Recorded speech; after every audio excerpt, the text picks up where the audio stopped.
with you, Mr. Shelby. Why am I not happy with you? Therein lies the problem. You don't even know what kind of bond conditions you have. Whoa! Second bond violation already. This is the kind of red flag that makes any judge sit up straight. Imagine missing your ankle monitor charge once, let alone twice. And it's your second bond violation. What, am I supposed to let you go again? No, I'm not going to do that.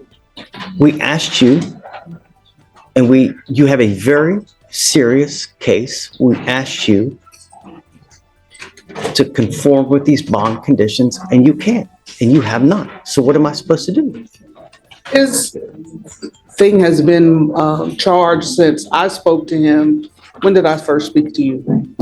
After Today. No, I spoke to you like right after Thanksgiving and told you you had to keep your ankle monitor charged, didn't I? Yes, Has it ma'am. been charged since then? Yes, ma'am. Why wasn't it charged on the 24th of November? Are you homeless? No. Do you have access to an outlet? Yes, ma'am. Then why wasn't it charged on the 24th of November? I was late. Late where? Alicia, Yes, Judge. is this device operational right now? Yes, it's operational right now, but it just keeps hitting 1%, and it states here from our case manager. Notice all the repeated charge device alerts? Courts don't just get annoyed. They see this as a pattern of non-compliance. That 1% battery is basically screaming trouble. That we've over and over again repeated to charge the device, but it keeps hitting 1% consistently. I see tons of notifications here where it's charge device, charge device, charge device, please charge the device. Come to the office if you're having issues, charge the device. They're quite expensive. Yeah, I don't know what to tell you, but you're not complying with the bond conditions, Mr. Shelby.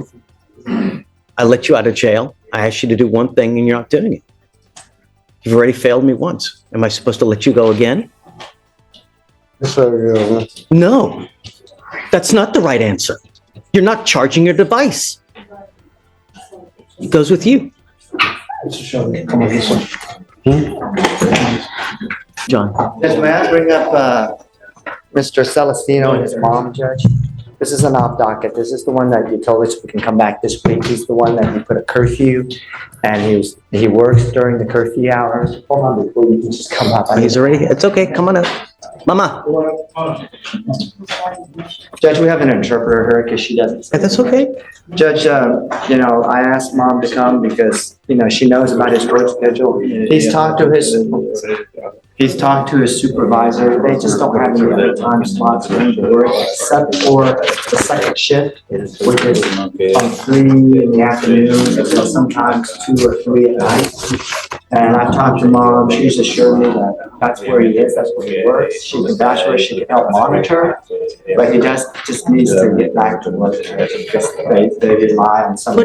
What is your cause number? Do you mind? Oh, yes, I'm sorry, Judge.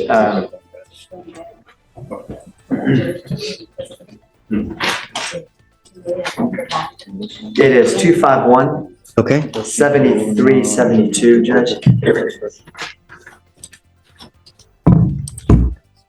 Here's where it gets tricky. A 17-year-old, serious charges, and the court is juggling protection versus opportunity. This is classic high-stakes bond tension. Do you let him work or play it safe?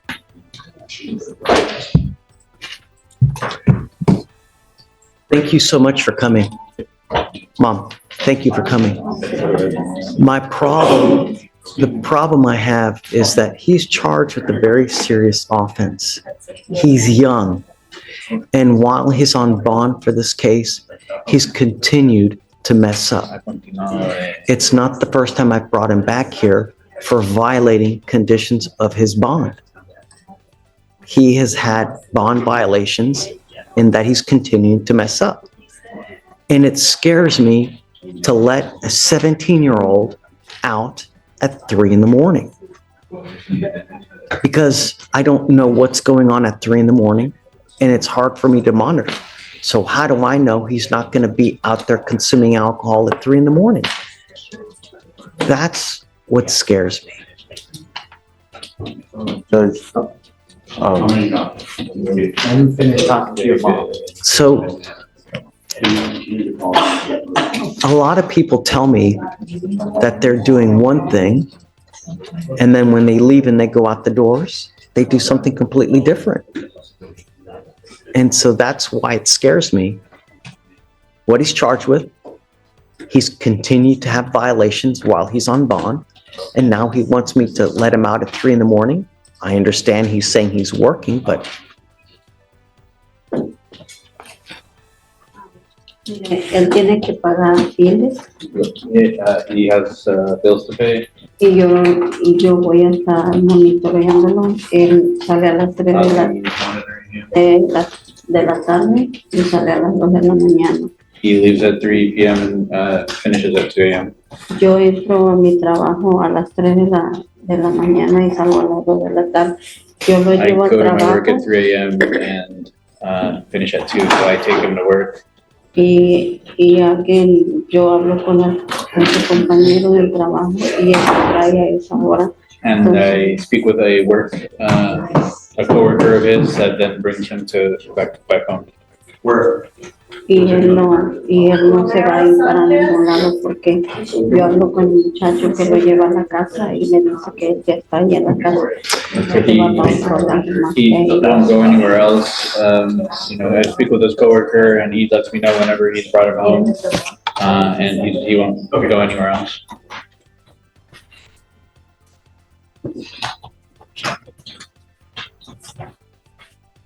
Ms. Siegler, are you familiar with this? Can I? What? Probably not familiar with it. Right. So what we have here is we have a young 17-year-old with the DWI, right? He's on bond. The case is old. I mean, what are we doing anyways? Well, the problem is, he's a .18, and we're trying to get all the mitigation stuff in. I think. He's a .18 and he's a 17-year-old? Big life lesson alert. Pleading guilty at 17 isn't just a one-day mistake. It sticks with you forever. The judge is hammering home that choices now have lifelong consequences. And so we gotta get that mitigation in. You won't accept the time served, says valid mitigation or probation, so I'm trying to get that in as fast as I can. Nathan has already told me that there's already a quitting clock, so I'm trying to get that ASAP, Judge. I turn them around as fast as I can. I don't want to be blamed for not taking a time served. If he wants to take a time served, then he can take a time served. But you need to understand is that when you plead guilty, it stays with you for the rest of your life. I will explain that. I never think it's a good idea at 17-year-old to potentially shut a door when you have the ability, if you're granted entry into this program, to try to get this dismissed. A lot of people take a half-assed approach to things in life. When you take a half-assed approach, you get that same kind of result. So you say it's a program? When you plead guilty to an offense, you can never undo that. You're stuck with it for the rest of your life. And when you get a conviction on your record, it's going to hurt you. So I'm basing that on what a pretty much state standard rec on a first-time DWI test, and there's only 3 options. There's time served, there's probation, PTI clock is running not only because the case is getting older, it's because I haven't been telling. So that was in the last week or 2, within the next couple of weeks. If that's going to be around. Now, I haven't talked to him about the other one. You just did, because when I talked to you before, you indicated to me that you were able to go down that path. So that means this is new news that you're reconsidering, and if that's the case, I'll totally talk to you. Look, they have this program. Pause for a second. He tested positive for alcohol while on bond just 2 weeks ago.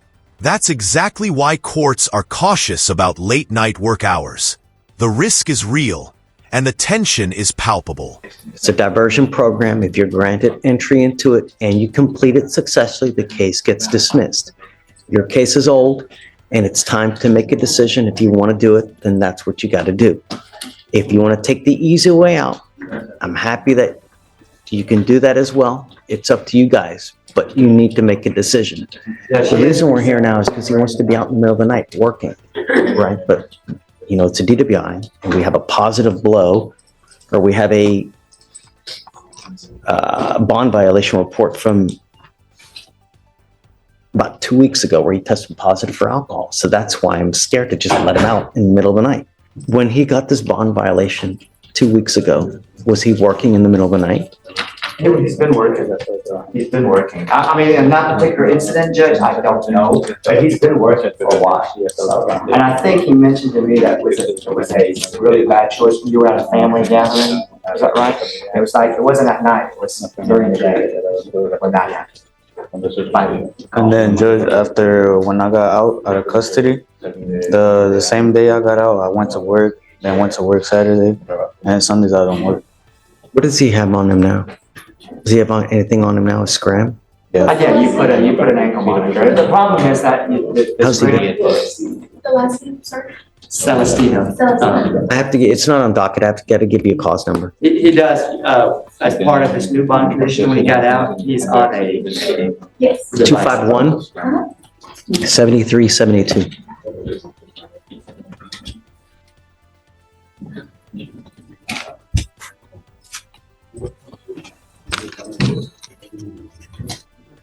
Yes, I have a GPS device with a curfew and then a scram device as of Has he been good on the scram?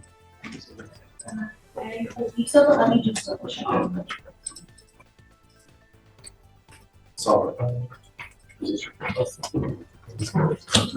Okay, here's what I'm gonna do. Assuming he's negative, I mean, what are your thoughts? I think that we definitely would want to keep them on the scram and GPS. Well, that goes up, of course. But I mean, as far as letting him out at 3 a.m. Finally, some compromise. Allowed to work, but with strict curfew enforcement.